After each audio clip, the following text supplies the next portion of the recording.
वालेकुम। आप सबका क्या हाल है? हमारे साथ आज फिर मौजूद है हमारे बाबा। आज हम अपने बाबा से मालूमात लेंगे। बाबा जी, एक दफ़ा आप फ़रिश्तों के बारे में बता रहे थे। फ़रिश्तों के बारे में थोड़ा-सा बताएँ कि इनका कुरान पाक के अंदर भी ज़िक्र है, अहादीस के अंदर भी ज़िक्र है। हाँ जी, जो फरिश्ते हैं ना बेटा, ये भी एक अल्लाह की मखलूक है और नूरानी मखलूक है। कुरान पाक की आयत से और अहादीस से इस चीज़ की समझ आती है कि ये जो फरिश्ते हैं ना, ये अल्लाह की ऐसी मखलूक हैं कि जो सिर्फ़ और सिर्फ़ अल्लाह की इबादत के लिए पैदा किए गए हैं और ये अल्लाह के हर हुक्म को बहुत अच्छे तरीके से बजा लाते हैं। और कुरान पाक की आयत से पता चलता है कि ये आसमानों में रहते हैं। हुँ, ये नूरानी मखलूक है, क्योंकि अल्लाह कुरान में फरमाते हैं ना कि अगर इस ज़मीन में फरिश्ते बसते होते तो हम फरिश्तों को ही आसमान से नबी उनको बन नबी बनाकर भेजते। गालिबन सूरह नूर है, आप तो हाफ़िज़ साहब हैं, आपको पता होगा। तो इस तरह ना ये जो पता चलता है कि जो फरिश्ते हैं, इनकी फिर कई ज़िम्मेदारियाँ हैं, इनकी कई ड्यूटीज़ हैं। जैसे कुछ जो हैं वो उनका काम है कि बैत मामूर, जैसे हमारे यहाँ पे खाना काबा है, इसी तरह अल्लाह का घर आसमानों पर भी है। वहाँ पर बैत मामूर है, उसका भी एक वक़्त में 70,000 फरिश्ता उसका तवाफ़ करता है और जो एक दफ़ा तवाफ़ कर ले वो उसकी दोबारा उसकी बारी नहीं आती। इसी तरह कई जो फरिश्ते हैं उनका काम है अल्लाह के अर्श को सँभालना और कई जो फरिश्ते हैं उनका काम क्या है कि वो ज़मीन के ऊपर लोगों के दरमियान में हमारी हिफ़ाज़त के लिए अल्लाह ने छोड़े हुए हैं। कई फरिश्ते जो हैं वो मुनकर नकीर हैं, जो हमारे कंधों पर मौजूद हैं, हमारे अमाल लिख रहे हैं। इसी तरह कई जो फरिश्ते हैं वो मसाजिद में हर वक़्त मौजूद रहते हैं, जो कि वहाँ पर बरकतों की दुआ करते हैं कि जैसे बड़ी मशहूर हदीस है बुखारी मुस्लिम की कि आका अलैहिस्सलातु वस्सलाम ने फरमाया कि अगर जो बंदे मस्जिद में अक्सर रहते हैं और उनके दिल यहाँ पर जमते हैं, तो वो अगर बीमार हो जाएँ तो उनकी इयादत के लिए जाते हैं। और अगर इंसान बीमार हो जाए तो उसके लिए दुआएँ करते हैं और अगर उसको कोई काम पड़ जाए तो उसके लिए भी वो दुआएँ करते हैं। माशाअल्लाह। और इन सब फरिश्तों के जो सरदार हैं, वो कौन है? हज़रत जिब्राइल अलैहिस्सलाम। इनका काम क्या था?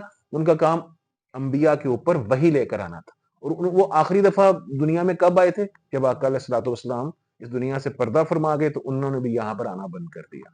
इसी तरह एक फरिश्ते हैं, उनका नाम है मीकाईल। वो हैं वो बारिश बरसाने का अल्लाह ताला ने उनके ऊपर ज़िम्मेदारी लगाई है। एक है हमारे फरिश्ते अल्लाह ताला के हज़रत इसराफ़ील अलैहिस्सलाम। उनका काम क्या है? एक सूर है, मुँह में एक जैसे सींग होता है, ऐसे एक बाजा टाइप है कि जिसको ऐसे मुँह में लेकर बाजा तो नहीं कह सकते, मतलब कि एक ऐसा एक एक इंस्ट्रूमेंट है कि ऐसा जिसमें वो सूर में फूँक मारेंगे तो आवाज़ निकलेगी। उस आवाज़ से दुनिया में जितने भी लोग हैं सारे फौत हो जाएँगे। फिर एक दिन दोबारा ये सूर फूँका जाएगा तो सब अपनी-अपनी कब्रों से निकल कर बाहर निकल आएँगे। तो ये सूर फूँकने का काम हज़रत इसराफ़ील अलैहिस्सलाम का है। इसी तरह एक फरिश्ते हैं हज़रत इज़राइल अलैहिस्सलाम, ये अल्लाह के मुकर्रब फरिश्ते हैं। इनका काम क्या है? इनका काम लोगों की जानें निकालना है। ये भी बड़ा काम है और अल्लाह को जिसका ज़रूरत होती है, उसकी या जिसका नाम आ जाता है, अल्लाह ने जो लिस्ट उनको दी है या जैसे अल्लाह ताला ने उनको हुक्म दिया हुआ है, वो वैसे उन इंसानों की जान निकालते हैं। तो जो हज़रत जिब्राइल अलैहिस्सलाम है, ये आप सल्लल्लाहु अलैहि वसल्लम के साथ ही मिराज पर तशरीफ लेके गए थे। वहाँ पर अल्लाह ताला से आप सल्लल्लाहु अलैहि वसल्लम ने दुआ की थी कि या अल्लाह मुझे जिब्राइल दिखाइए, ये कैसे हैं? ये अबू दाऊद की रिवायत है गालिबन। तो आप सल्लल्लाहु अलैहि वसल्लम के दुआ के ऊपर अल्लाह ताला ने हज़रत जिब्राइल अलैहिस्सलाम को दिखाया। नहीं, मुस्नद अहमद की रिवायत है ये। तो हज़रत इमाम अहमद बिन हंबल की जो किताब है मुस्नद अहमद, उसकी ये रिवायत है। तो आप सल्लल्लाहु अलैहि वसल्लम ने फरमाया कि मैंने उस दिन जिब्राइल को देखा, जिब्राइल के 600 से ज़्यादा पर हैं और अल्लाह की शान के मुताबिक अल्लाह को ही पता होगा कि उसके ऊपर मोती वगैरह भी जड़े हुए हैं। तो इसके बारे में आप सल्लल्लाहु अलैहि वसल्लम की अहादीस मिलती हैं कि जो हज़रत जिब्राइल अलैहिस्सलाम है, उनकी कान की लो से लेकर उनके कंधे तक का जो फासला है, वो इतना है कि अगर एक परिंदा 70 साल मुसलसल उड़ता रहे तो वो उसको क्रॉस नहीं कर सकता, इतने बड़े हैं हज़रत जिब्राइल अलैहिस्सलाम।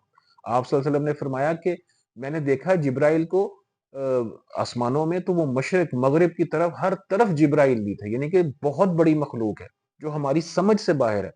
ज फरिश्तों के ऊपर ईमान लाना, उनके ऊपर यकीन रखना हमारे ईमान का हिस्सा है और जब हम इतने-इतने बड़े फरिश्तों के बारे में जानते हैं ना, तो उससे दिल में क्या ख़्याल आता है कि कोई ऐसी ज़ात भी तो है ना, जिसने इनको पैदा किया है, तो वो कितनी बड़ी होगी, वो कितनी बड़ी होगी। तो इसलिए इन फरिश्तों के बारे में सोचने से हमारा ईमान मज़ीद मुकम्मल होता है और कब्र में भी मुनकर नकीर आएँगे, सवाल-जवाब करने के लिए आएँगे। हदीस में आता है उनकी आँखें लाल होंगी, उनकी आँखें बड़ी होंगी और इसी तरह जो दरोगाए जहन्नुम है, वो मालिक अलैहिस्सलाम, वो भी फरिश्ते हैं। इसी तरह और भी कई फरिश्ते हैं, जिनका मुख्तलिफ जगहों पर मुख्तलिफ काम है और ये नूरानी फरिश्ते हैं, इनके पर होते हैं। हदीस में आता है कि हज़रत जिब्राइल अलैहिस्सलाम के 600 पर हैं और आप सल्लल्लाहु अलैहि वसल्लम ने फरमाया कि اگر ان میں سے حضرت جبرائیل علیہ السلام صرف اپنے 2 پر کھول دیں تو مشرق و مغرب سارا ڈھک جائے اور سورج کی ایک بھی کرن نیچے نہ آئے. تو یہ مختصر سا میں نے آپ کو بچوں کے لیے بتایا ہے کہ فرشتوں کے حوالے سے. انشاءاللہ اس کے بارے میں پھر بھی کبھی تفصیل سے بات کریں گے. جیسا کہ آپ نے سنا بابا نے فرشتوں کے بارے میں گائیڈ کیا. آپ ہماری نیکسٹ ویڈیو کا انتظار کیجیے گا. تب تک کے لیے اللہ حافظ.